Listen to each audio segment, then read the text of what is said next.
Welcome to Grid Live Post Race. Joe Samaniego here, along with Kobe Lambeth from the Podium Finish.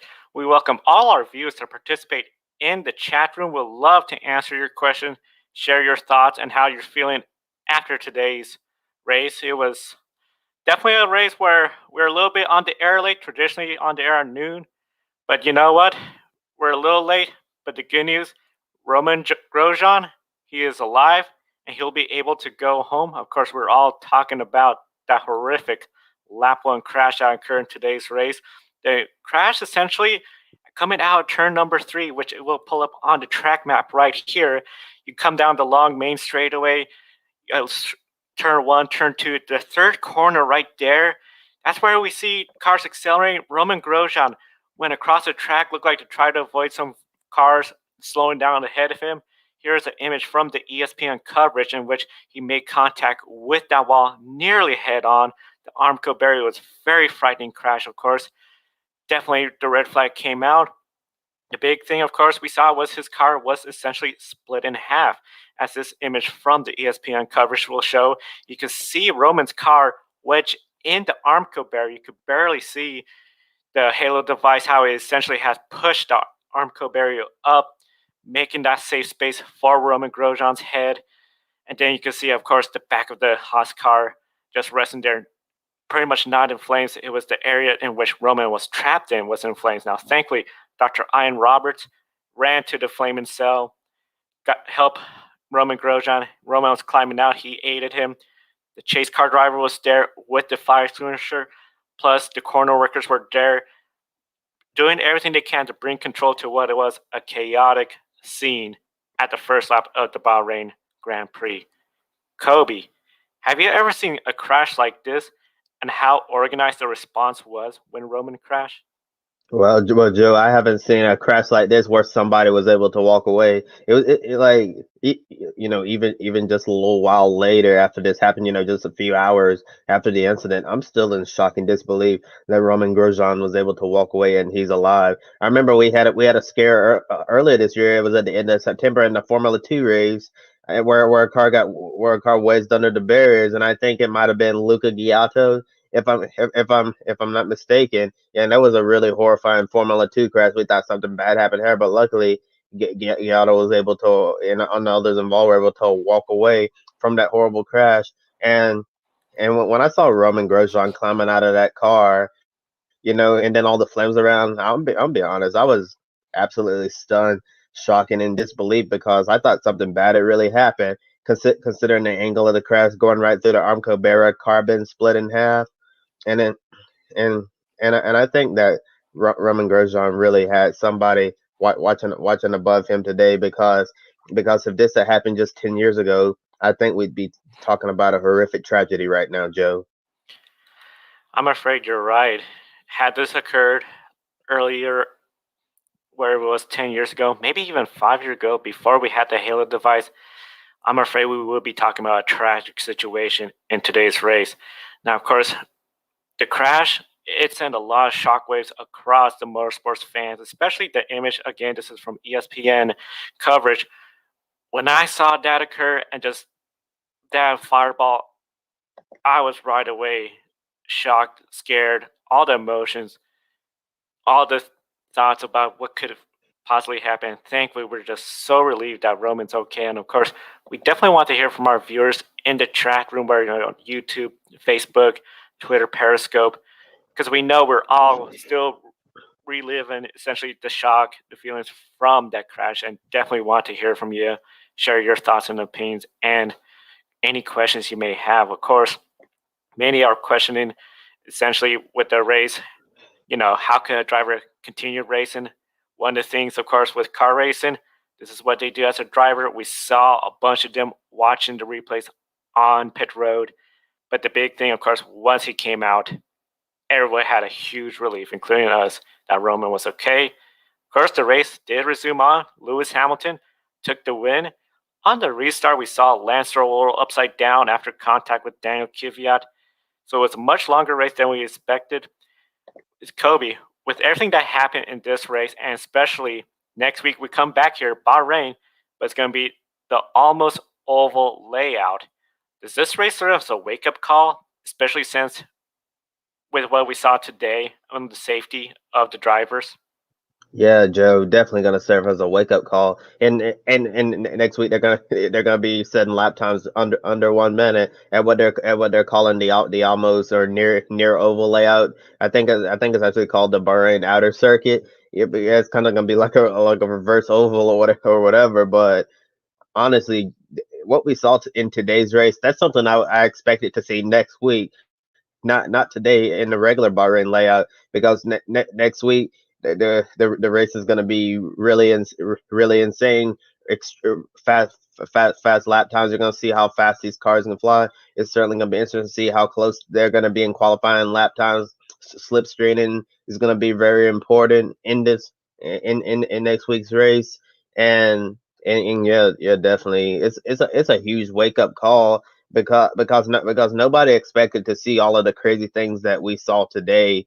And you're going from Roman Grosjean's very frightening crash. We thought we could have lost him there. We definitely could have, but very lucky that that safety has moved in a positive direction over over the years. And then saw Lance Stroll go upside down. We've seen cars roll over before at Bahrain. Yeah, but I definitely didn't expect to see something like this today. And then at the very end, we even saw a track marshal run across the track in front of Lando Norris. This has been a really crazy day in Formula One. A very crazy day, and it does, I believe, as you said, bring up the wake-up call that, okay, we've always known racing is a dangerous sport. I think a lot of times, especially as the safety gets better and we see scary accidents and the drivers walk away, that sense of danger sort of disappears. And then it was an event like today with Roman Grosjean's crash.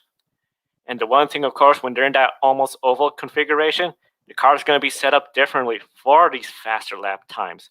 So they're going to be going just a little bit extra faster. When it comes to the course workers, I know after Roman Grosjean's crash, they talked about how the Bahrain circuit has some of the best course workers. We are all human. There are mistakes that are made, and we saw a course worker, as you said, run across the road. So definitely it's one of those things where we're always improving our safety, and I think this is a really big opportunity for the Bahrain circuit, for the course workers, FIA, Formula One, and everybody to think about the safety and advancing it even more, especially when next week comes around. Same track, we're still going to have that same wall there. Of course, one of the things, drivers, they're really good at just putting whatever happened the prior lap behind them. But I definitely think it's going to be something where for everybody in the sport of Formula One, they're going to be watching next week's race. And I got an idea there's going to be some people, probably even myself, that's going to be just a bit tense, especially that first opening few laps for the almost oval race. Yeah, yeah, definitely. I'm gonna be feeling a bit tense as well, probably, especially after the crazy events that happened during today's race, and then the almost over, where speeds are gonna be insanely high. Yeah, you mentioned drafting is gonna be super important. Probably not gonna be Lewis Hamilton will probably still win the race, but it probably won't be a runaway victory like we're used to. And the FIA did release a statement, and no doubt there's going to be an investigation follow, following Grosjean's crash. And one critical phase in the FIA statement was that Grosjean was conscious at all times, and that's the main thing right there. And so many parts came together to protect Roman, and the biggest part is the halo. It appears that the halo, in a way, it acted where it took the most of it took the brunt of the impact of the Armco barrier, and luckily Roman Grosjean's head did not take the impact. And Joe, we've seen the halo work several times before. Do you think this is truly the test that will silence all of the doubters out there? I do see this being the test where when they talk about the Halo, introduction of the Halo and how it saves lives, this will be the number one example. Of course, anytime there's a new safety feature, there's always pushback from the drivers. Oh, there's the drawbacks of this won't keep us safe. It might make it dangerous. When the Halo device came out, people were talking about it's going to make it harder for the driver to get out of the vehicle when they're on fire. Well, here was the test. Vehicle was on fire, and then looking at that image again from ESPN's coverage, you could see the way the car was angled and wedged Roman was in that fire for about 15 to 18 seconds trying to get out. Of course, they have all the cables and everything, so it's something where it was definitely a big test for the Halo device. And one of the big things I would definitely say when it comes to the Halo device, and also as well IndyCar's aero screen, this year I haven't heard so many of the people saying we don't need it, we don't need it.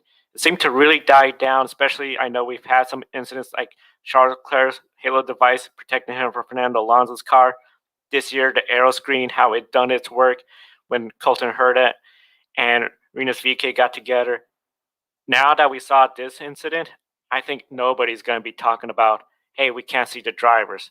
If somebody was to say that, you're going to hear a lot of people talking about, you may not see them, but definitely when they get out of the car, no matter what kind of crash they've been through, you will definitely get to see them again. Yeah, definitely. I believe that once again we've seen, regardless of what device is, the Aero screen in IndyCar or the Halo in Formula One, I really do believe that the Halo played a major part in Sam and Roman Grosjean's life there. Because remember, it's just several years ago we didn't have a Halo at all, and and I don't even know what we'd be discussing right now, Joe, if it was several years ago in a pre Halo Formula One world. I have a feeling that we'd have a very somber mood on our program right now. But I do believe that this is going to be the one true test that will silence all the doubters of the Halo, because Halo did his job. Roman Grosjean is going to be able to go home to his family at the end of the day, and that's the only thing that matters here. That Roman's going to be all right, and and we know that he suffered some burns in this crash. Hopefully he'll heal up fast. But considering his life flashed in front of his eyes today, I'd completely understand if he didn't want to participate in the almost oval next weekend. Just to get his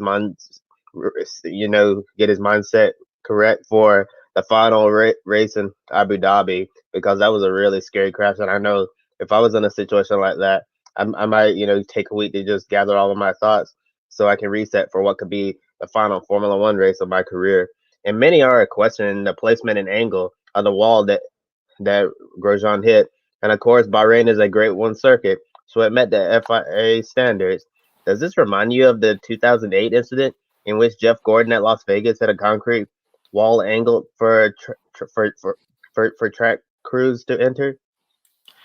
It does remind me of that 2008. Of course, for any Formula One fans not familiar with the incident we're talking about, 2008, Jeff Gordon, a NASCAR driver in the Cup Series race, lost control of his vehicle after contact, slid to the inside wall. The inside wall traditionally will go along with the racetrack, but it was at an angle to allow safety crews to come out. So he hit that wall nearly head on. Very similar to what happened to Roman Grosjean today. That wall was angled out so that way people could access, particularly the marshals, safety crews, from the behind the wall to the racetrack. Just the way he hit it, it was just one of those deals where it was just the worst case scenario. And especially the speed he had already exited out turn number 2, which you can see there's turn 2, the kink after turn 1. Coming out of turn 3, that's where the incident occurred. Traditionally, an angle, that kind of crash wouldn't be thought of that much. But after today's crash, it just brings up that, again, example of the 2008 crash Jeff Gordon had, where he said, it seems like I find the worst place to hit. Roman Grosjean found the worst place to hit, and it was an Armco barrier. Those barriers, they're not exactly designed to go head on. They're more designed at an angle, because as you saw nearly head on, the car went through the Armco barriers, as we'll pull up the image from the ESPN coverage, got launched in there, ripped in half, and then, of course, the fire from the flames. So definitely it was a reminder of that crash. And while we're on the subject of the Armco Bears, I have one more question for you. But before we move on to the final topic, I mean to the final question regarding this topic. When we're looking at the Armco barriers, we know that safer barriers is it's been proven time and time again that those work best, and the Armco barriers are kind of a thing of the past. They're not safe at all in comparison to the safer barrier. Do you think it's time for the FIA and Formula One to get together and finally decide that, hey, for all of our Grade 1 circuits, it's time to end the era of Armco barriers and replace them with safer barriers. Do you think that's a discussion that needs to happen soon? I do see that discussion occurring, and especially with whatever the investigation is going to bring out. Of course, the big thing Martin Brundle had mentioned, if there was a concrete wall, Romain Grosjean's car wouldn't go through it. The problem with the concrete wall, though, no energy is absorbed at all. A sudden stop, or in the case of like Jeff Gordon in 2008, bounce back on the track. If this was an incident where his car was to bounce back on the track after so many G-forces hitting concrete wall, you're now in the way of the race path potentially. Could be very similar to what we saw in Spa with Antoine Hubert. We don't want the car to bounce back. And taking a look from one of the images from the ESPN coverage, you can see how the wall does come out quite a bit where Roman hit. So you don't want something for the cars to bounce back. Of course, they weren't anticipating such a unique crash like Romain Grosjean's crash today. So definitely it's going to be one of those things where they might look at covering the Armco barrier in some areas with some of that gray padding that we see. Hopefully we don't see a whole lot of bounce back. But this is something where the investigation, the FIA, they're not just going to take the chance of saying, well, this was a freak accident. The car did its job. Everyone did its job. We'll move on. I see the investigation. They're going to be asking the questions. Could we do something better than the Armco barriers? Do we need all the circuits to replace Armco barriers, or just Armco barriers, particularly in select points exiting corners? So it's going to be a lot of questions raised from that investigation. Yeah, definitely a lot of questions raised, and I do hope that this is going to lead to some meaningful change because I think it's past time where we need to get rid of the Uncle Bears. Yeah, yeah, they were a part of racing history for a long time, but it's time to move forward, and we see that safer barriers work really well. And if we don't go with safer barriers, I think adding tire barriers, to a spot like that would help as well. But an Armco barrier, especially at that angle. I think is about time for those to go because we always need to continue striving to make safety better and make sure all of these drivers are able to walk away like Roman Grosjean did. And we did see on social media many fans were asking each other if they were okay after witnessing such a horrific crash. Many expressing shock, shaking, and some even admitted that they had tears in their eyes. So, Joe, I wanted to ask you, how are you doing now after the race? Having a few hours to process everything. Still, the shock of that crash is still going, processing in my head, just the images. And on the way, sort of keep reliving it. I will not forget watching it and then just the sudden reaction when that crash occurred.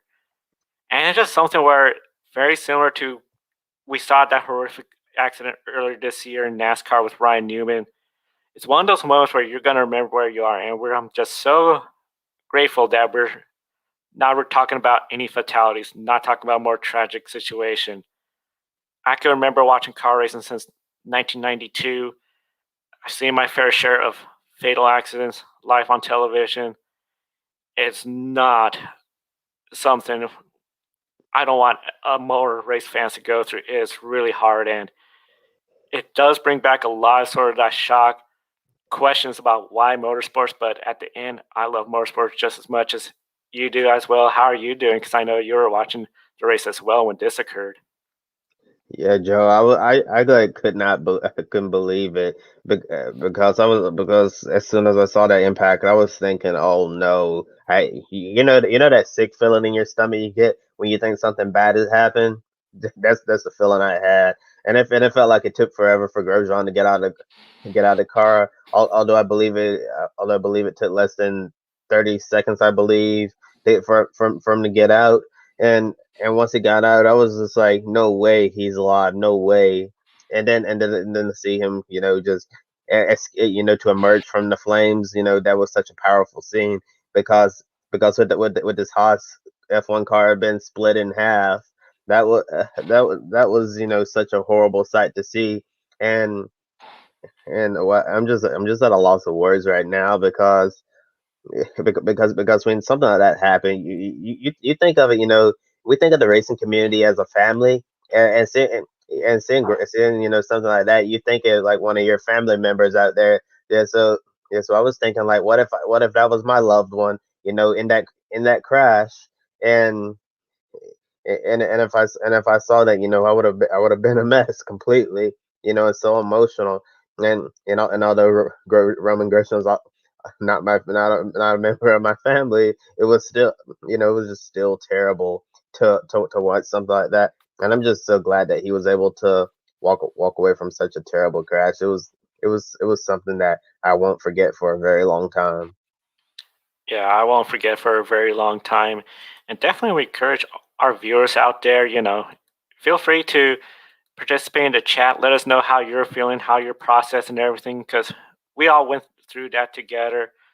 It is something very vivid that isn't going to leave our minds anytime soon. Of course, as we do more races, it helps with the healing process. But definitely, we want to hear from you because you're part of the racing community. We want to hear from you. If you have questions, we'll be more than happy to answer as well. So definitely, it's one of those things where, as a racing community, as we say, we're a community and we're always there for each other. Of course, we did have the remaining Bahrain Grand Prix race today. We did see the race play out. Restart. Lance Stroll ended up upside down after contact with Daniel Kvyat. Kvyat was handed a 10-second penalty. Lance Stroll was out of the race, which was very critical for Racing Point during a tough battle for third place in the constructors. We'll talk about how that played out later on. Up front, Lewis Hamilton. The only time he didn't lead a lap was during the first round of pit stops. Max Verstappen, second place. It's been a while. We talked about, will this be a third race in a row? No Red Bulls in the podium. Well, Red Bull really responded. Max Verstappen, second place. Sergio Perez, he was on track to get that third place finish. So dire for a Racing Point. They were looking at a plus 11-point advantage. Instead, 3 laps ago, fire, smoke, he was done out of the race. And now McLaren has a 17-point advantage over Racing Point in the constructors. Kobe, do you see Racing Point responding back to this setback? I think it's gonna be tough for Racing Point to get at, with just a couple of races remaining in the season. I think if they want to respond back to McLaren, that they're gonna have to be flawless these next couple of rounds. And in addition, I think they're gonna need McLaren to have some issues like Carlos Sainz and Lando Norris retiring from the next few Grand Prix if they want to be able to respond back to them. Yeah, they have to respond back. And I think that's going to be really tricky. It feels like the momentum has left Racing Point. McLaren, they weren't looking that great earlier on, but they did respond back to get top 10 finishes. And that's a big thing for Racing Point. I'm starting to feel like they're starting to crack a little bit under pressure. One comment from Rachel, what a race. Without a doubt, that is a true statement. We thank you, Rachel, for watching us on our Twitch stream, and be sure to subscribe, follow to us. But yes, it's definitely a race for Racing Point to forget about. But one of the big things, of course, for Red Bull, this was a race that really felt like a rebound race. We talked about yesterday, Max Verstappen needed to get around Valtteri Bottas at the start. He did that. Bottas' horrible start, fell back, lost many paces. In fact, both Red Bulls got ahead of him.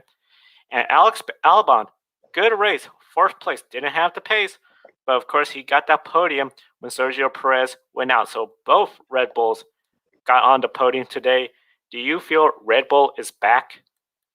I don't know if I necessarily say Red Bull is back, but today was a really good race for them, having Max Verstappen and Alex Albon on the podium. Especially for Alex Albon, we all know for the past several months he's been fighting off the rumors that he's going to be out at Red Bull, and in either Sergio Perez or Nico Hulkenberg will replace him. This has been, a wild ride for Alex Albon this season, and I think finish on the podium that's gonna make him smile and sleep well tonight. But we all know, still not guaranteed that he's gonna be back at Red Bull next year, because because Red Bull wants him and Maxi to be consistently finishing up there, and it seems like that Max has been the one pulling most of the weight while Albon's been behind, and we all know been the second driver at Red Bull lately, definitely been a major problem. Definitely been a major problem, and this was a good race for Albon. come back, really respond well, and then, to see Red Bull have both drivers on the podium, I think that has to be a sort of demotivating for everyone else because they know, okay, Red Bull's fully back. They're going to be strong next weekend. Abu Dhabi, they're going to be contending for a win, of course, trying to beat Lewis Hamilton. But today, Lewis Hamilton, he is on his own league, led from the start. After the second start, pulled away from Max Verstappen with that restart. And he demonstrated again his tire saving skills, managing his tires. So when Max Verstappen had to make a pit stop, he had to go in first. A slow pit stop that just allowed Lewis Hamilton plenty of time to go make a pit stop, 2.4 second stop from the Mercedes group, and away he went to cruise on to victory. So definitely, I feel like it was one of those races where for Mercedes, Lewis Hamilton, especially Lewis Hamilton, to lead just about every lap except one during pit stops. Big accomplishment for them. Of course, they're definitely going to be looking about how we can improve Valtteri Bottas and what happened. A tire puncture, of course, sent him back to the field. And we saw overall pretty good racing. Worked out as a typical Formula One race, of course, much later due to all the incidents that had occurred early on in the race. Now we know we still having more fans just joining us. We definitely want to welcome to Grid Live post-race Formula One Bahrain Grand Prix. In case you just joined us, we're starting to wrap up. We just finished discussion about the race, and of course, opening of the program, we talked a lot about Romain Grosjean's crash. So definitely, if you have any questions, type it in the chat room. We'll love to answer it on the air. If you just want to tell us what you thought about the race, how you're feeling after Romain Grosjean's crash, we'll definitely love to hear from you. Now, one question I do have, Kobe, when it comes to Lance Stroll, of course, he has seemed to have a lot of bad luck after that podium finish in Monza. For Lance Stroll, do you see where it's starting to get to the point where, okay, next week that almost oval configuration is my golden opportunity since nobody has experience on the track to get to the podium? Yeah, I definitely think that could be a great opportunity for Lance Stroll to reset and get away from all the bad luck that he's been having lately, and Racing Point in general. I still think Racing Point is a strong team this season, and hopefully for them they'll be able to use the slipstream. Stay close to the front runners and maybe make a move. And we still don't really know what the racing is going to be like. And I saw in an article Pierre Gasly was quoted. I mentioned this on pre-race yesterday. Gasly was saying that this might look like a mini Indy 500 or something because of the configuration on the Bahrain outer circuit. A mini Indy 500. That is a very interesting comment. Of course, one of the big things for Lance Stroll. We talk about this a lot in racing, especially over on the NASCAR, IndyCar side, but I feel this is really starting to show momentum. I don't see Lance Stroll having that momentum. It just really seems that after that Monza race, and then the following weekend when he crashed out, it just seems to be bad luck after bad luck. Turkey, if it wasn't for the damage, I think we would have talked about how he rebounded. But I do think it's going to be really tricky for Lance Stroll to come back, especially this next race. It's going to be really interesting to see what happens, and we're going to see any changes to the circuit as well due to what happened today with Romain Grosjean's crash. So it's definitely going to be a race I think everybody's going to be looking forward to. I think we're going to be hearing more about Formula One to FIA and any further actions from their investigation, especially with Romain Grosjean's crash. Yeah, Joe, I actually have one more question for you before we get off the air. And according to Chris Medlin from Racer.com, after the race, Daniel Ricciardo was livid, extremely angry about F1 broadcasting so many replays and images of Romain Grosjean's clash, and Ricciardo is quoted calling it a cold-blooded gesture. Do you? And I know we've seen this happen before where we don't know about the driver's condition, but the broadcast will show the replay anyways. And nowadays, for the most part, we know the driver is all right, but and then after that, then it's deemed okay to show those replays. Do you think this is a case where where the Formula One's communications team should have avoided sharing these images, or do you think since Grosjean has all ended up walking away, do you think that it was perfectly acceptable from an ethics standpoint? That's a really great question. And definitely, we encourage anybody in the chat room that wants to also chime in with their answer in the chat room. We'd love to share it on the air.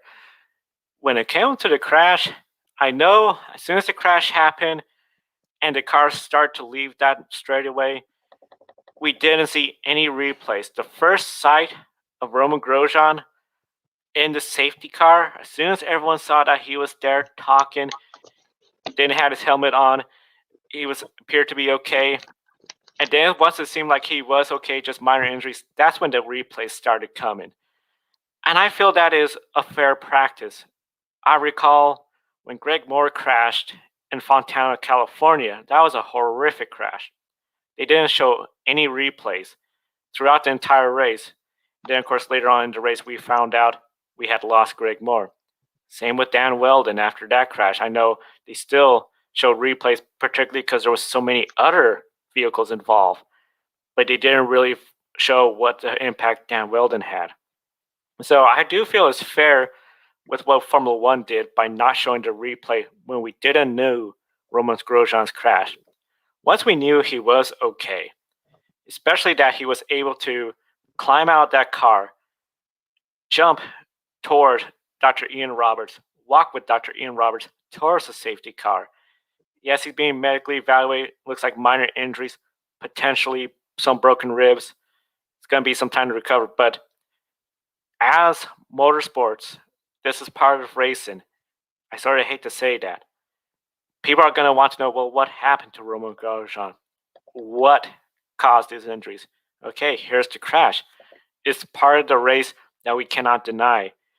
It's no different than what happened with Ryan Newman in the last of the 2020 Daytona 500. We all know how that race ended with Newman crashing so violently. They didn't show any replays of that crash until we all knew he wasn't in critical condition, that he was in serious condition. I do understand people questioning it, and I do myself too, when they show that crash on promos. I wouldn't want to see Romain Grosjean crash on any promo personally. I would not. But to show the replays during the broadcast, especially a race recap, it's part of the race. We cannot hide it. And in my opinion, I think if I was Daniel Ricciardo, I would be upset. That's one of your buddies, one of your colleagues that just survived a horrific crash. I would be upset. But I feel Formula One didn't cross a line. Yeah, I agree with you. And you brought up a good point there. I mean, a lot of great points. But with Daniel Ricciardo, I totally understand his frustration there because somebody who you raced alongside for so many years, somebody you may consider a friend or a brother, I'm sure any of us would probably be upset as well and think that Formula One crossed the line. But I do agree with you.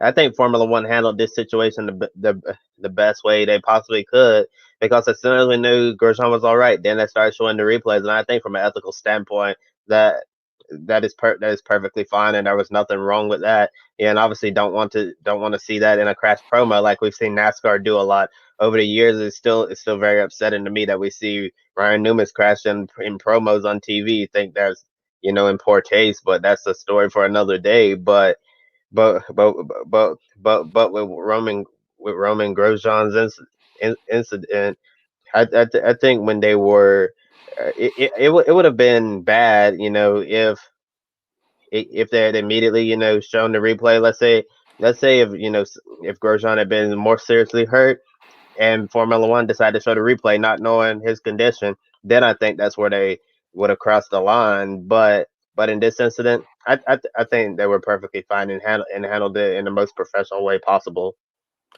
Yeah, I agree. They handled it in the most professional way possible considering the circumstances. And one thing I do want to note, the images we showed, of course, they are from ESPN's broadcast. Being a racing journalist network, knowing that he is okay and was able to climb out of the car, that's why we felt comfortable showing those images, just so that way for anyone that didn't see the race, to show them the severity of the accident. If this was something where it was tragic, I don't see us broadcasting those images. Yeah, definitely. Because yeah, we're professionals here at Great Network, and we understand the severity of these situations, and we're definitely going to hold journalistic integrity as high as we possibly can. Yeah, and definitely, Joe summed it up best. If it was a horrific tragedy, we definitely wouldn't have shown those images at all. And considering that Romain Grosjean was all right, we felt that it was appropriate to show those images, and if anyone still feeling some type of way about the crash, hope you're gonna be we hope that you're gonna be fine over time and be ready to go for the Bahrain outer circuit race next week. Is going to be really crazy. And yeah, no, and just Bahrain in general today it was just really wild. Yeah, from Grosjean's horror crash to Lance Stroll going upside down, and and Sergio Perez at the very end, and a track marshal running across the track in front of Lando Norris. It was definitely a race that we'll never forget for a long time. And in the end, ended up with another Lewis Hamilton victory. He extended his lead in the grid ranking. We'll definitely have a full grid ranking release later today. And want to remind you, check out our YouTube channel, Grid Network. Like and subscribe to us. Check out the latest episode of Life on the Grid. I had my editor in chief from the Podium Finish. Come on, Rob Tiongson. Yeah, we had a great discussion, so you definitely don't want to miss that. Also had musical guest Travis Mason, and also we have a Patreon page. Shout out to Colin for being a wonderful loyal supporter. Yeah. We hope that you'll continue to support Grid Network in whichever way you choose. You're definitely going to continue bringing the best motorsports coverage possible here as we continue to grow and improve our programs. And on Wednesday, check out Grid Tonight. We'll have the latest on Roman Grosjean and all the motorsports news. Definitely a lot's gonna be going on. Really excited for the Bahrain almost oval next week. Gonna be a really crazy show, I believe. And Joe, I know we do this at the end of all of our programs, and I have a feeling what both of our answers are gonna be from the Bahrain Grand Prix. What was your grid one shining moment?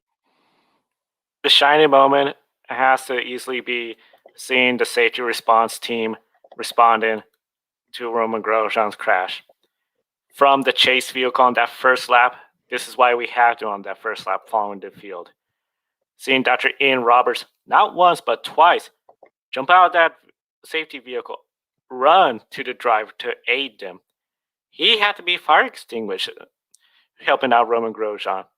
The safety marshals, they talk about how Bahrain has really good safety corner workers. They responded, they were there. Yes, it took about 15 to 18 seconds for Roman to get out of that vehicle.